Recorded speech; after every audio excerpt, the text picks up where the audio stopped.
Okay, so if you thought that ZZZ 0 couldn't get any better after 2.0, you are completely wrong, because the 2.1 special program was amazing, and honestly, I'm way more excited for the 2.1 than I was for 2.0, because the amount of stuff that we are getting on the 2.1 is amazing. Not only we're getting good units and also amazing reruns, we're getting a lot of cool events, mini games that I'm super excited to see. And in this video, I'm going to be talking with you everything that they announced on the special program, doing a little bit of analysis on these new units and everything, so you can get ready for this amazing update that we're getting in a few weeks. Oh, and by the way, you're probably going to need some Polychromes, so remember to redeem the special program redemption code SPOOKSHACK, this one right now on your screen. Otherwise, you're going to lose 300 Polychromes, and trust me, every single Polychrome is going to help you, especially if you're looking to get some of these units on the rerun. Oh, and by the way, they are also giving 1600 Polychromes for you. Just log into the game and claim on your mailbox. That's it, 10 pulls, amazing stuff, and I'll be definitely using this on the 2.1. Listen, we both know how important it is when it comes to saving money on these gacha games, and that's where LD Shop comes in. LDShop.gg is a top-up platform that offers massive discounts and good prices for a lot of different games, including ZZZ 0. All you need is your server and the UID, and you're good to go. You just select what you want to buy, fill up everything here, you press top up, and then you're going to get a confirmation detail page. Make sure everything here is correct, because of course you want to get your Polychromes and your internet membership, right? You just wait a little bit and your Polychromes are going to be delivered to your account that fast. Look at this. And you know there's double top-up bonuses that you get on the first time you buy one of those monochrome packs. LD Shop got you covered because they can trigger the double top bonus for you. And the best part is that whenever you spend $80 in a single month, you get a coupon that allows you to get one of those monthly memberships for free, even in an internet membership, as you can see right here. Register your account using my link down the description and you get a 15 and a 5% coupon that allows you to save up to $50. So stop wasting time and start saving money using LD Shop. Thanks LD Shop for sponsoring this video. So on the very first half of the 2.1, we're going to get Yuzuha, which is a physical support unit, alongside her engine. Also, Miyabi is going to rerun the very first Void Hunter released on the game. And for the A ranks, they're going to be running Piper and Billy. Truly a physical meta incoming in the 2.1 patch. And for the second half, we're going to get Alice alongside her engine. Alice is going to be a new physical anomaly unit. And we're also going to get Yanagi as a rerun electric anomaly unit. For the A-rank agents, we're getting Sokaku and Seth, 2 support units for these anomaly units that they're releasing on the second half. Let's talk a little bit about Yuzuha and what they showcased on the special program. I'll try to make it really simple. I'm not going to overanalyze the special program because I'm going to be working on a complete guide for Yuzuha as well. So Yuzuha is going to be a physical support agent that can provide attack and damage for all your squad. Also, if you activate her additional ability using either an anomaly unit or a faction member, you're going to get extra anomaly build-up based on Yuzuha anomaly mastery.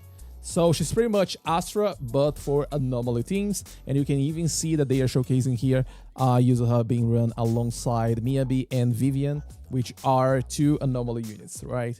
Besides this, there are some other things, such as the fact that Yuzuha can provide just the usual quick assist, you know, that we get on support agents for the next agent on your squad. She can also provide some aftershock damage, and not to mention that she also provides some extra build-up by using her core skill, which allows her to change the attribute of the anomaly build-up she's going to inflict on the enemy. So this is quite interesting because it allows a lot of extra build-up, not only from the additional ability itself. Yuzuha herself is also going to help your agents trigger some extra disorders. So really interesting stuff. Can't wait to see how this will change some builds, because with all this extra build-up, for example, it means you probably don't need to run anomaly mastery as much as you would need without Yuzuha on your team. So it's quite interesting, and I can't wait to see how she's going to perform on a lot of different teams. And next, let's talk a little bit about Alice, because she's going to be like the DPS unit for the 2.1 version available in the second half. And despite being a physical anomaly unit, she's kind of doing different things as Jane, because they're both on-field anomaly units. But the thing here is that Alice is way more focused on disorders, while Jane is kind of a hyper carry anomaly unit that can't deal enough damage and always feels like the same potential as Piper. which is like one of the issues that I even talked about on one of my previous videos where I go over all the issues regarding Jane. To be honest, I feel that this is a little bit of an issue on how disorder feels so important right now for Anomaly. Jane, as a hyper carry focused Anomaly unit, always feels behind because of this. Alice is going to be a physical agent that wants to stay on the field, has a lot of dodges on her skills, you know, just like Yanagi, who can parry using your special attack. Alice can do the same thing, but with dodges, for example, you can trigger dodges using your special attacks. You're going to generate resources for you. And she has some increased damage on disorders. So that's exactly why they are showcasing Alice with Yanagi right here. And as I mentioned, they are also using Lucy right here because Lucy provides a team-wide buff for your whole squad. So this means like good damage on both Yanagi and Alice, build-ups and disorders and everything at the same time. Really good stuff. So for playstyles, Alice is definitely going to be an on-field anomaly agent, but you also have some quick swaps on her because of the long animation of her enhanced basic attack. You can see right here that you can charge and consume her resources right below her portrait, and you're going to do a finishing attack, a really long animation, really long attack, which triggers a special kind of assault that can even interact with assault itself to trigger disorder. It's a little bit complicated to explain, but think about it like Yanagi polarity disorder, but now we have a polarity assault, which can also trigger disorder on top of assault itself. It's a little bit hard to explain, but I'll be once again explaining in better details once I work on my Alice guide, okay? But anyway, TLDR, Alice is an on-field anomaly agent that works really well alongside disorders. So that's why they are showcasing Yanagi alongside Alice. If you end up owning both of them, you can probably stack like Yanagi with Alice disorder damage potential. So I'm really curious to see how this team is going to perform, how Yuzuha would perform on this team as well. Because Yuzuha is like physical agent, can Yuzuha just build up assault by herself and reduce the field time of Alice or something? You know, a lot of different questions, a lot of interesting things that I can do, especially because it seems that Alice gameplay is going to rely quite a lot on this resource that I can use to trigger this polarity assaults. So I'm really curious to see how this is going to work. Can't wait to get hands-on on Alice. We're probably going to get a trial mode on her, and we're going to get the early experience inside of the 2.1. Okay, so that's pretty much everything regarding the new units. We are also going to get a Bangboo, which is the Spook Shack Bangboo. This one is going to provide either healing or energy every few seconds for you. Kind of curious to see if MANATO is going to be released on the 2.2, if he's going to end up being a stunner, a kind of DPS. Really curious to see because, for example, we could get the very first stunner aimed towards anomaly units, for example, which would be quite interesting, or MANATO could just be the classic attacker, agent, or something. Let me know in the comments down below, what do you think is going to be? Either a DPS, a utility unit, or I don't know. Honestly, I feel that he's going to be like same thing as Lighter. He's going to release on the 2.2 right before a huge banner. Like, I feel that a lot of the community is looking forward for Orphe, and they're probably going to do exactly the same thing as they did with Lighter. So I feel that MANATO will end up being released at the second half of the 2.2, just before a banner that everyone is looking forward to pull. But that's just an opinion, that's just my speculation, and I can't wait to see what they're going to do. They also announced a total of 4 skins for this new version. Yes, that's right, 4 new outfits for this new version. 1 for Yuzuha, 1 for Alice. These 2 new skins that you're seeing on the screen right now. And they also are going to release 2 new outfits for the main characters, Belle and Wise. They are getting summer outfits as well, and these 2 are going to be free. Yuzuha and Alice outfits, you need to buy these ones on the shop. Honestly, I'm kind of happy. I like the idea of getting more skins. I don't like getting a single one every single year. It would be really sad. So can't wait to see what they're going to bring in the next versions. Maybe previous units as well, please. And now for the most exciting part, at least for me, of the whole 2.1 special program, we're getting a lot of new events and mini games. Yeah, that's right. You heard it right. Mini games. For example, we're getting a surfing event, and this one looks really good. I love these alternative game modes and these mini games ZZZ Zero devs keeps putting inside of the game, such as the tower defense. We had also the Bangboo bash. This one is super fun, and this is not the only one we're getting. We're also getting a new one using Yuzuha, where you need to shoot at some targets on your screen. This one is really cool. Not as fun as the surfing minigame, honestly, but I like the idea of getting these kind of minigames to change the pace a little bit, explore new things. And of course, like, it's clear as day that they are looking to get some extra game modes, especially after removing the TV mode.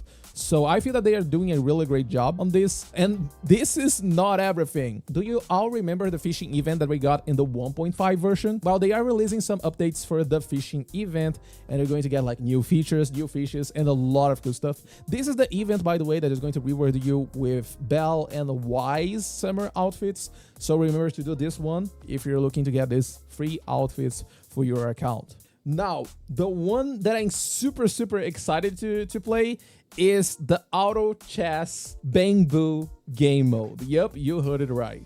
If you ever played one of those auto chess games, we're getting one with PvP. Yep, that's right. We are getting PvP auto chess in ZZZ Zero. I am so excited for this one. Like I said before, Bangboo Bash, amazing stuff. Now a Bangboo auto chess, sign me up.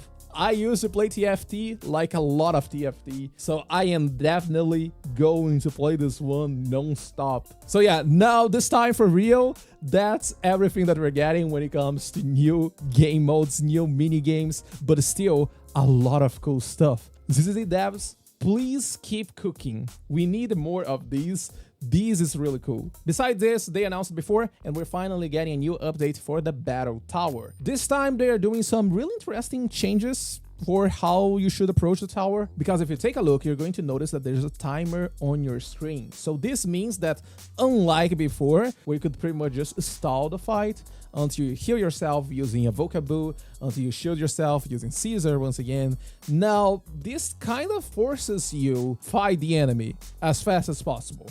I don't think this is going to be a really heavy DPS check, because your score is not going to be based on the damage that you're dealing to the enemy. It's going to be somewhat really close to what they do on Deadly Assault. You're going to get performance points based on your moves and skills that you're using against the enemy. So I'm really excited to see how they are going to approach this one. I feel that Deadly Assault does an amazing job when it comes to balancing performance points with dealing damage on the enemy. And I'm really excited to see how they are going to do this on the Battle Tower itself. Are we getting like more damage based on your current performance points or something? Things like this, really interesting stuff. I can't wait to see how they are going to approach this. Hollow Zero is also getting an update. This is actually quite surprising for me, because a lot of new units are getting their gears released on the Hollow Zero alongside the units. Because like both Alice and Yuzuha are getting new gears on Hollow Zero as well. Besides this, we are also going to get some other events, such as the standard 10 pulls, 10 boopons, and also double drop events that we get on every single patch. We're also going to get one event that reminds a little bit of the lighter TV schedule that we got, where you had like a side-scrolling map and fight some enemies. We're also going to get, you know, the classic random events that we get on every single patch that you just need to explore something here and there, some puzzle mini games, you know, the one that you just log in, do something for 30 seconds or so, and close the game. You know how it is. And finally, let's talk a little bit about the QoL features, because yes, they announced some QoL. For example, we're getting a brand new Deadly Assault UI, where it showcases your score right at the main screen. Not to mention that you can also see where you're placed on the ranking right on the Deadly Assault screen. You don't need to open the Royal Lab app anymore, just screenshot your current placement, because you can just see it inside of the game. For those players that like to go for max scores and this kind of things, this is really good for all of you. But overall, I love the small changes. I would love also to get, for example, loadouts, better UI inside of the combat, such as combat timers for buffs, you know, Hormone Punk and other things. But well, they didn't announce any of these. They also announced includes some extra keybind customization for controller users, some bookmark options for quick navigation, so you can now place your favorite options on the beginning of the screen, which makes you travel faster in between maps. Some Swibian Tempo QoL for those that enjoy the Swibian Tempo game mode. I personally didn't like it as much as I thought. There's some small UI QoL and optimizations that's going to make your tempo management a little bit better, I guess. We're also getting like faster weekly boss because now you can just jump the selection of the buff, so you can just run straight to the boss. Anyway, all of these are completely shit, and the only QoL that actually matters is that you can now zoom into the 3D model of the agent that you're looking on the outfit selection interface. You can rotate the model, and definitely one of the most interesting features out of all the 2.1 special program. Let me know in the comments down below which one is the most interesting feature for you, because as I said before, for me is the mini game. That's for sure. Thank you so much for watching this video. Have a beautiful day, and I'll see you in my next video.